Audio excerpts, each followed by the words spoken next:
Ein neues Kapitel in China hat begonnen. Die Wüste liegt weit hinter uns. Inzwischen haben wir den Anfang des Dschungels erreicht. Ein völlig neues Gebiet, viel bewohnter und bebauter als alles, was wir bisher gesehen haben. Wir haben Chengdu erreicht, eine Stadt mit beeindruckenden 21 Millionen Einwohnern. Doch trotz ihrer Größe überrascht uns die Ruhe.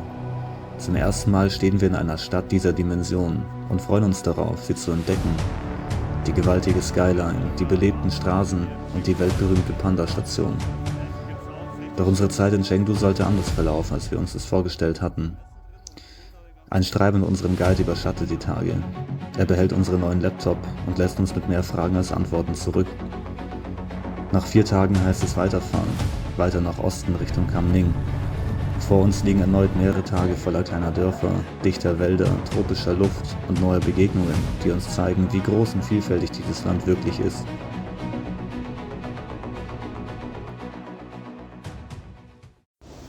Ja, ein neuer Tag hat begonnen. Es ist jetzt schon 6 nach 12. Wir haben es endlich geschafft, diesen wunderschönen Hotel hier hinter mir auszuchecken. War schön, war entspannt. Wir sind so frisch geduscht und so glücklich, wie schön es ist, einfach jeden Tag eine Dusche zu haben, wenn man will.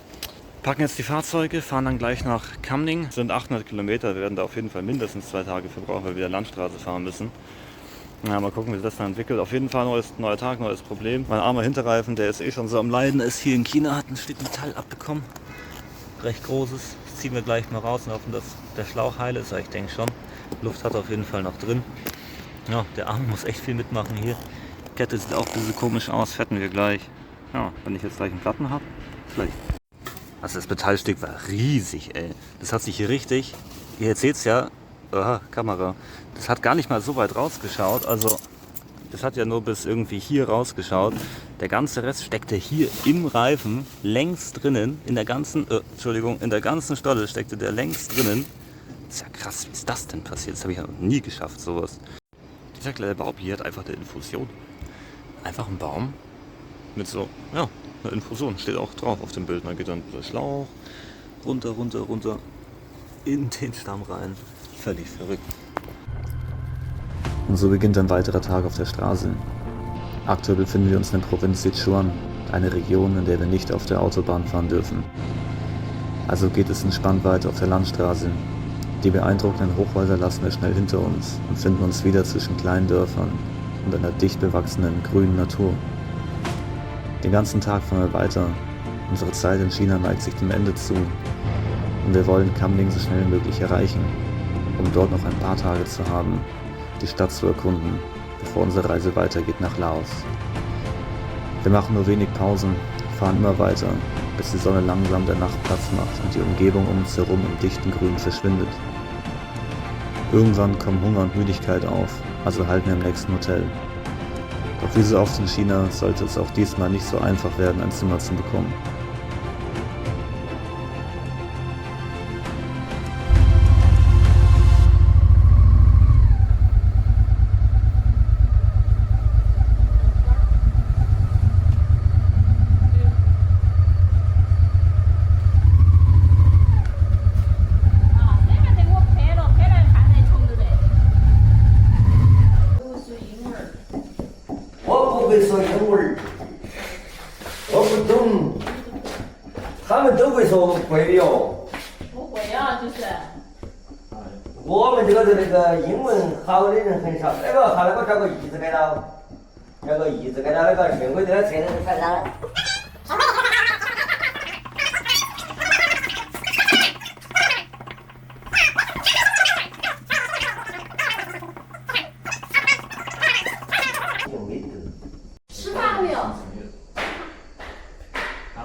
Market? Supermarket? Noodles? Instant Noodles?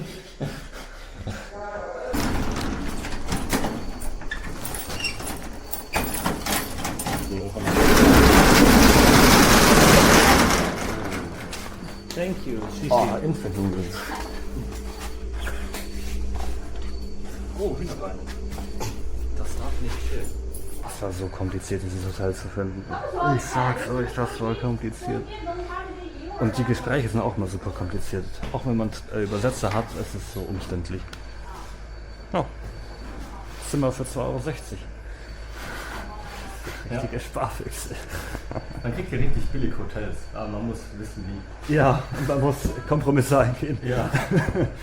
Ja, gucken wir uns einmal das Zimmer an. Hotelsuche war ganz schön schwierig, weil wir das Hotel einfach nicht gefunden haben. So blöd es klingt, wir haben einfach das Hotel nicht gefunden. Im Endeffekt haben wir es jetzt gefunden, wir haben auch Instant-Nudeln kaufen können und so, die essen wir gerade. Honda hat auch einen recht nicen Platz bekommen mit so einem richtig tollen Bild und so einem anderen tollen Bild. Genau diese Leute kamen auch vorhin vorbei, die Polizei kam wieder und war aber diesmal voll nett. Die haben gesagt, die können kein Englisch, die haben gesagt, wir können kein Chinesisch. Dann haben die sich länger mit der Frau unterhalten, denen das Hotel gehört und dann sind sie wieder gegangen. I don't speak English. I don't speak Chinese. You don't speak Chinese at all. Smartphone. 这个咋个热准备不来他的？我以前都是那个马车进他们赶不行，在行政那个无所谓了，他也发给你的可能嘛。我那个了，可以翻译出来声音，手机可以翻译出来，不影响，把不影响，没事。那个出来去那儿，那个他们跟他联系，他比如说是。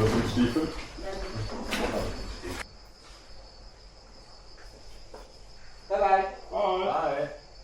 拜拜。 Die haben uns nicht eine Frage gestellt. Ja, war sehr entspannt. Jetzt haben wir noch Instant-Nudeln gegessen. Das Hotel kostet 60 Yuan die Nacht. Das sind, weiß nicht, 7, 8 Euro oder sowas. Für 3 Leute. Gibt nur 2 Betten, aber passt schon, ist billig. Ja. Hier ist auch so heiß, ey. Das kann man sich nicht vorstellen. Richtig doll am Schwitzen, ey. Draußen ist es kühler. Das Motorrad heizt irgendwie den ganzen Raum auf. Naja, jetzt essen wir noch Nudeln, Bier haben wir auch noch bekommen und dann gehen wir ins Bett. Perfekt. Willkommen in unserem 2-Euro-Hotelzimmer. Jetzt kriegt ihr einen Einblick. Das ist das Zimmer. Wir haben 2 Einzelbetten, das heißt, einer kann sich ein Doppelbett teilen. Die Matratzen sind ganz besonders, wenn man sich nämlich draufsetzt. Sind die steinhart. Da ist nämlich ein bisschen geschummelt, weil die Matratze, die ist nur so dick. Wirklich, die ist ein Daumen dick und dann hat man direkt Holz drunter. Dann ist auf jeden Fall ein bisschen hart. Oh, die Dame ist hier. Auf jeden Fall haben wir eine Klimaanlage. Das ist richtig nice. Wir haben auch schon eine Mücke drin. Ich verstehe jetzt auch, warum uns die Frau so belächelt hat, dass wir zu dritt hier reingehen wollten. Das macht nämlich jetzt alles Sinn. Und sie steht auch da lächelt, denn ich will sie gar nicht in die Hand nehmen, während sie hier steht. So, es ist sie endlich weggegangen. Das kann ich dir zeigen. Und zwar deswegen hat sie so gelacht. Weil hier gibt es natürlich wieder Kondome. No way! Doch, es gibt wieder Kondome. Schon wieder so ein Sexhotel. Schon wieder, ja. Oh nein. Ja, dann. Oh, die Schnarke. Verdammt. Ja, hier gibt es auch Mücken drin. Kein Wunder, dass die lacht, dass wir zu dritt hier reingehen. Ja, kein Wunder, dass sie so gelacht hat. Ja, es ist mal wieder so ein Stundenhotel. Aber es ist echt ein fairer Preis für so ein Hotel, muss ich nicht. Wir haben kein Klo. Klo ist da hinten. Da haben wir Mücken.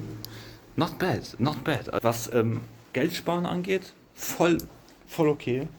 Aber was Komfort angeht, so eher weniger. Und was so den persönlichen Ruf bei der Frau da unten angeht, so ganz schlecht. Tja, wir sind auch endlich in dem Gebiet angekommen, wo es so crazy Käfer gibt. Und jetzt haben wir den ersten schon gefunden. Der ist einfach riesig. Ey, was für ein riesiger crazy Käfer. Ich meine, schon, das ist meine Hand daneben. Okay. Ich wollte es gerade sagen, mit der fliegt. Wo ist er hin? Der ist doch einfach nur abgestürzt. Das war männlich. Ja, das war sehr männlich. Ich hoffe, wir haben die alten Gäste nicht aufgeweckt. Ich glaube gar nicht, dass es hier Gäste gibt. Ach, wir haben die erste Spinne gefunden, die auch noch so richtig mörderisch herabschaut. Ey, die guckt richtig krass runter. Ich habe noch nie eine Spinne, die Augen so leuchtend sind. Kranker Scheiß. Auf jeden Fall, Plan war die Spinne, mit diesem Plastikbecher so zu fangen. Klappt aber nicht, weil die Decke ist ziemlich hoch und ich komme nicht ran. Also ich komme nicht mal ansatzweise an die Spinne ran. Aber irgendwie ist die creepy. Dieses Plakat macht auch voll Sinn. Wir haben das jetzt gerade übersetzt und zwar ist das eine Anleitung, wie man die Verbreitung von AIDS stoppen kann. Ja. Richtig tolles Teil haben wir uns ausgesucht, ey. Kann kaum noch besser werden hier. Oh Mann. Ich will, dass die Spinne von da oben weggeht. Die guckt so richtig mies herab, ey. Aber so richtig, die hat voll die Augen auf uns gerichtet. Die soll da weg. So, guten Morgen zusammen. Neuer Tag und jetzt können wir endlich mal im Tageslicht sehen, wo wir überhaupt genau hingefahren sind. Das war mir auch nicht so bewusst. Auf jeden Fall sieht es ziemlich verrückt aus. Ja, wir sind jetzt in einer ganz anderen Gegend. Eine richtig geile Landschaft. Das erinnert mich irgendwie an den Amazonas, irgendwie so Regenwald, weil es regnet und sieht halt so dschungelmäßig aus. Richtig schön. Das ist schon eine ganz andere Gegend, wobei diese Gegend halt mit 2 Problemen jetzt zu uns kommt. Problem 1 ist, ihr hört es regnet. Es regnet einfach ziemlich viel und es regnet immer nachts. Und wenn es nachts regnet, regnet es nicht nur ein bisschen, sondern Vollgas. Wir haben es ja einmal gesehen auf der Autobahn. Das heißt, hier zelten heißt halt weggespült werden. Und ja, zweites Problem. Hier gibt es viele giftige Tiere. Hier geht es jetzt los mit Lücken, die Krankheiten übertragen, mit Schlangen, Skorpione, Spinne. Hier gibt es auch Bären. Also ab jetzt, umso weiter wir ins Süden gehen, umso mehr so Tiere kommen auf uns zu. Ja, wir uns gar nicht so bewusst, dass wir jetzt Wildcampen gar nicht mehr so in ist hier in der Gegend. Ne? Wir uns besser informieren können. Auf jeden Fall genießen wir jetzt kurz noch einen Ausblick, versuchen irgendwie einen Kaffee klar zu machen. Es ist schon echt sehr beruhigend, einfach noch hier zu stehen. Wir können noch den Chinesen bei ihrer Lieblingsbeschäftigung zuschauen, wie ich Brücken bauen. Wir werden jetzt schon gesehen haben, wie verdammt viele Brücken hier in diesem Land sind. Und da wird gerade eine richtig mächtige Brücke gebaut. Da hinten wird auch nochmal eine Brücke gebaut. Ja, das machen die einfach gerne. Brücken bauen. Aber machen sie auch recht gut. Wir hatten schon Länder mit schlechten Brücken. Es gibt schon echt viele Brücken hier.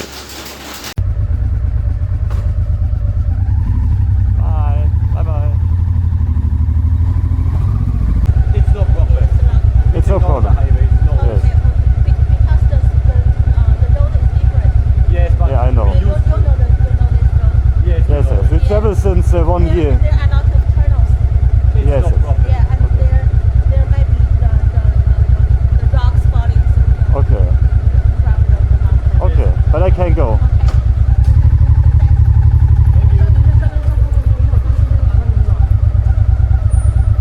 Open.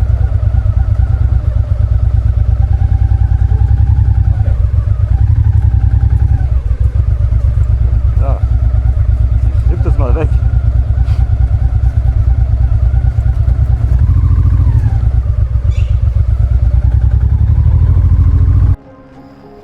Und so beginnt ein neuer Tag. Diesmal dürfen wir nach einer kurzen Einweisung über die Gefahren der Autobahn endlich wieder drauf. Zum ersten Mal seit Tagen können wir wieder richtig Gas geben. Wir fahren über perfekt ausgebaute Straßen, durch eine fremdwirkende Natur, vorbei an neuen, beeindruckenden Ausblicken, die uns einmal mehr zeigen, wie groß und vielfältig dieses Land ist. Unsere Motorräder haben uns wirklich weit gebracht. Doch so schön die Landschaft und die Wolken auch sind, das Wetter spielt wieder nicht mit.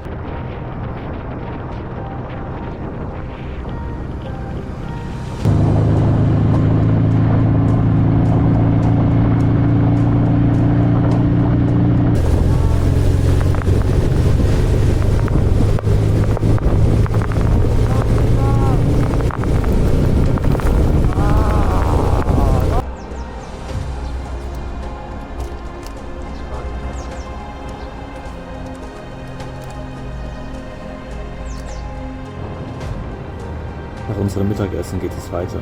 Immer weiter in die gleiche Richtung, die wir jetzt seit fast einem Monat anpeilen. Das Ziel, Kamning. Wir kommen ihm immer näher, doch auch die Dunkelheit rückt näher. Ein weiterer Tag geht zu Ende. Ein weiterer Tag auf der Straße. Richtung Osten. Richtung Ziel.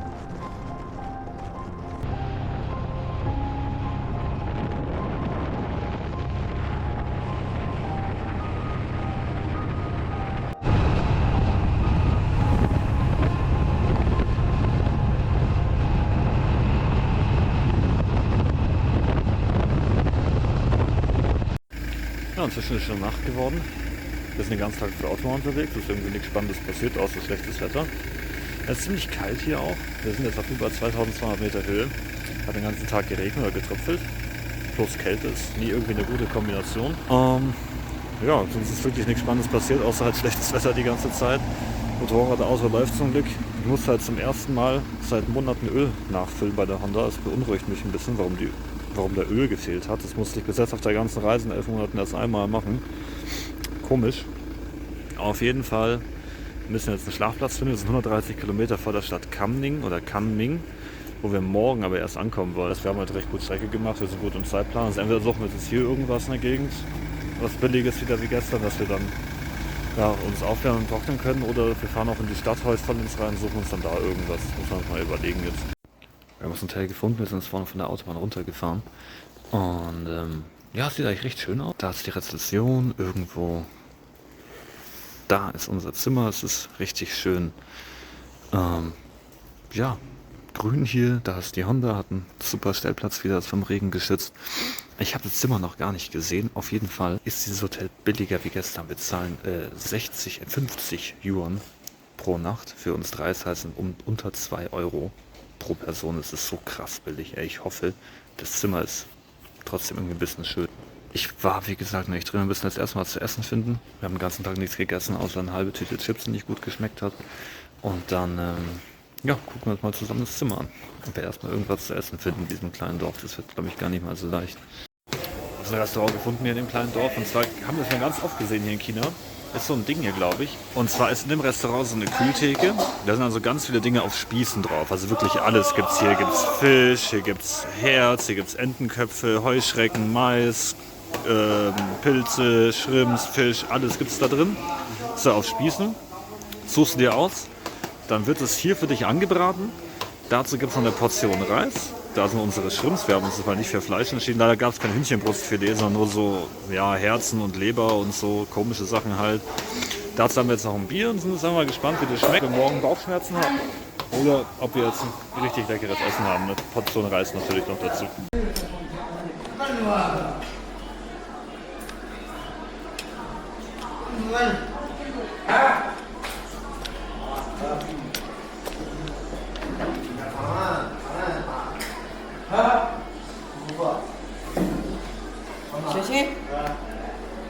都不是自己的朋友，为什么跟你们喝酒？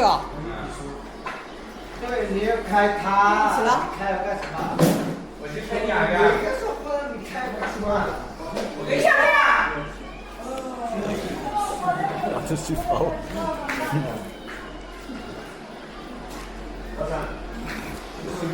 Ist überraschend schöner als gedacht.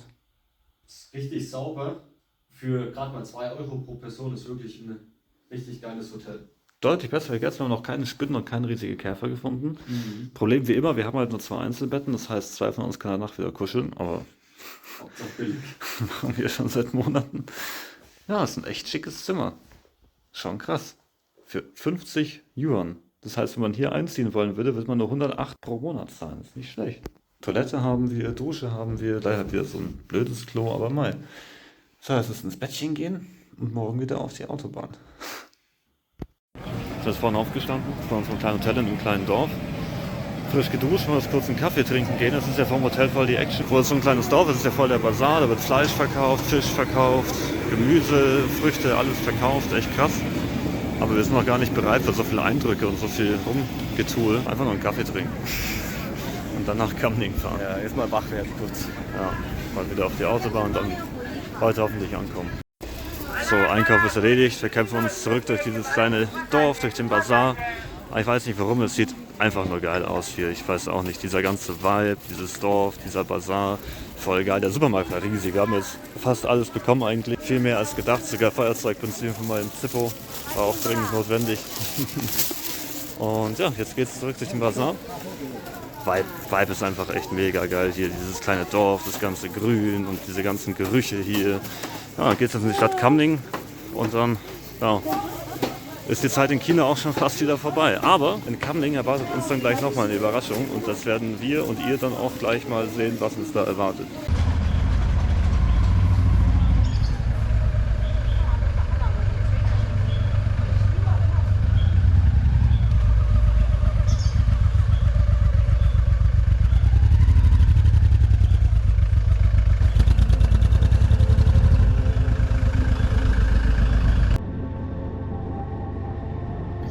Und so beginnt unsere letzte Etappe in China. Kamning ist unser letzter Stopp, bevor es weiter nach Laos geht. Bevor das und unsere Zeit in China, die sich gerade erst anfühlt, als würde alles beginnen, nur noch eine Erinnerung ist. Die Strecke nach Kamning ist nicht mehr weit, doch die Freude ist groß. Nach fast 6000 Kilometern durch dieses riesige Land warten gleich mehrere Überraschungen auf uns. Die Person, Queen Battery, die uns jeden Tag unterstützt und all das überhaupt möglich gemacht hat, hat uns in ein ganz besonderes Hotel eingeladen. damit wir zum Abschluss dieser Etappe noch einmal entspannen können. Doch das ist nicht alles. Sie kommt extra mit dem Flugzeug zu uns, um uns zu besuchen und die Ersatzteile für Marks Motorrad direkt aus Deutschland zu bringen. Ein Moment, auf den wir uns seit Tagen freuen. Unser erster Stopp, das Hotel.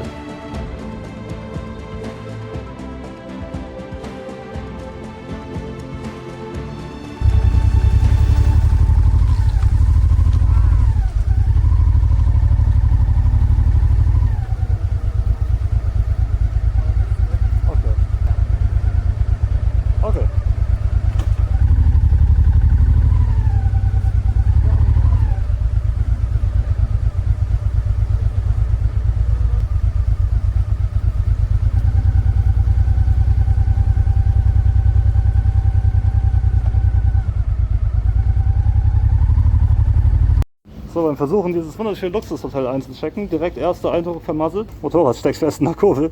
Wir müssen es einmal rumheben und dann da unten nochmal rumheben und dann Da ist halt sind wir drin. Ja, scheiße.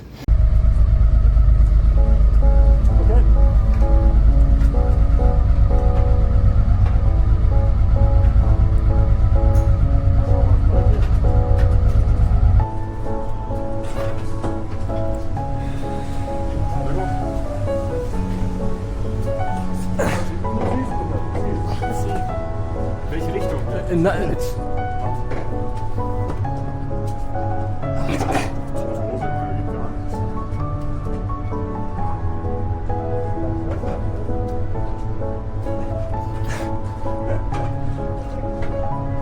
Nicht da, nicht da.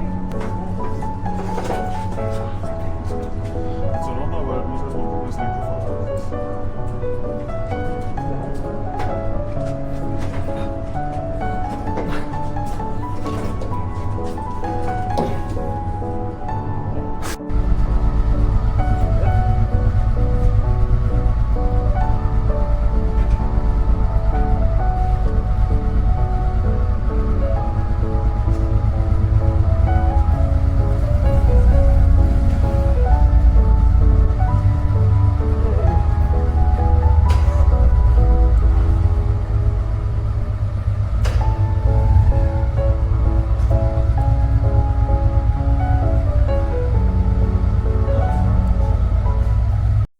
So, wir haben es runtergeschafft, Motorrad endlich geparkt, Wasser in Auffahrt. Da steht die Honda, hier ist der Mitarbeiterparkplatz, da stehen die ganzen Rollerchen rum. War die Mühe wert? Ganz schöner Kraftakt. Ja. Raus wird auch wieder ein Spaß, aber jetzt steht es. Jetzt steht's hier. Jetzt müssen wir alle erstmal pissen. Dann gucken wir uns mal unser Luxus-King-Size-Zimmer an oder was auch immer wir da jetzt bekommen haben. Jawohl. Endlich fahren wir nach oben. Es hat jetzt echt, glaube ich, 5 Minuten gedauert. Weil immer andere Leute eingestiegen sind. Und hoch und runter und hoch und runter. Oh, das ist echt. Wie schnell geht die im Sekundentakt? Krank. Und was so schnell wie nach unten geht. Und Lukas. Also ich werde es nicht glauben, Leute, aber das ist der Eingang. Da geht's rein. Unser Wohnzimmer, unser Schreibtisch, unser erstes Bett. Es ist so krass, dieses Zimmer. Wild aus. Das ist übertrifft Kuwait einfach. Das hier, Nochmal 2 Zimmer. was hier kommt, das. Ich habe sowas noch nie gesehen. Wie geil. Bestes Badezimmer, wo ich jemals drin war, ey. wirklich. So eine Badewanne mit Fernbedienung und dann dieser Ausblick, ey. Wann waren wir jemals so hoch Nur im Flugzeug. über einer Stadt?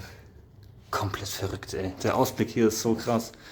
Wenn man hier eine Bad nimmt, muss man hoffen, dass keiner da drüben ein Fernglas hat. Oder da auf dem Thron sitzt. Es ist ein richtig geiles Zimmer. 4 Nächte sind wir hier, das ist unfassbar. Die Dusche sieht aus wie eine Sauna einfach. Oh, mit Bank! Ja. Ja, geil. Es ist richtig cool hier. Und es ist halt so groß, ich glaube, wir haben nicht mal alle Zimmer entdeckt. Es ist echt... Was ist das? Ah, Emergency Exit, okay. Es ist echt ein richtig geiles Zimmer. Also diese eine Person, die hat uns jetzt so viel geholfen hier in China und wir werden die da auch morgen treffen. Die hat uns ja hier eingeladen ins Hotel. Das ist echt unfassbar. Das sind wir eigentlich gar nicht würdig, an so einem tollen Ort zu sein. Dann da vorne mit dem Motorrad stecken zu bleiben in der Einfahrt, das ist echt krass. Ersatzteile kamen auch an für Marks Motors. Perfekt. Nehmen wir jetzt mit. Wir gehen jetzt, sind jetzt wieder im 50. Stock, gehen jetzt mit unserem Kaffee auf die Terrasse. Wir mal ganz kurz einen Ausblick und dann, ja. So, wir haben jetzt gerade das Paket ausgepackt, was uns unsere super nette Unterstützerin noch geschickt hat. Da sind neue Rücklichter drin, dass wir uns nachts in nichts tiefer von hinten sieht man uns fast nicht. Eine Laptoptasche, wasserdichte Säcke, die uns ja geklaut wurden, eine SD-Karte, Schlafsack und ja. Die Ersatzteile für mein Motorrad sind gekommen. Ich bin mal gespannt, wie lange die Sachen halten, weil dieser Zylinder und Kolben sieht halt sehr billig aus, war auch billig. Ja. Das schon. Sogar Big Bore. Wollte ich nicht mal, aber gab nur das. Ja, so sieht das Hotel von außen aus. Ganz da oben ist unser Zimmer. Unsere paar Sachen aus dem Auto raus. Ja, da sieht man dann, dass das nicht die Orte sind, wo wir normalerweise hingehen. Das sieht ganz witzig aus, mit unserem ganzen Gepäck da hochzulaufen. Und unserer stinkenden Wäsche. Ja. Ja, und dann gehen wir in die Stadt. Heute gehen wir nicht mal auf Ersatzteilsuche, morgen werden wir dann auf Ersatzteilsuche gehen. Aber es ist schon echt so krass hier zu sein. Es ist so schwer in Worte zu fassen. Wir sind so dankbar für diese Einladung. Fühlt sich echt so falsch vor hier. Aber es ist trotzdem echt geil, mal blöd gesagt, die Welt von oben zu sehen und nicht aus dem Zelt. Ihr könnt es erahnen, Leute, 5-Sterne-Hotel, wir haben uns McDonald's bestellt. Richtig geil, das ist ein richtig guter Big Mac. Der beste Big Mac seit sehr langer Zeit. Auch die Soße wirklich sehr gut. Ja. Mit dem Ausblick in der Skyline, Bose Soundsystem, alles perfekt. Und Big Mac, wir hätten mehr bestellen sollen. Einfach hochgebracht worden vom Hotelpersonal in den 43. Stock. So was sind wir nicht gewöhnt. Nee. Im Zelt und im Dreck, das ist wirklich... Ich glaube, die sind es aber auch nicht gewöhnt, McDonalds-Tüten hier hoch in diese Suites zu tragen.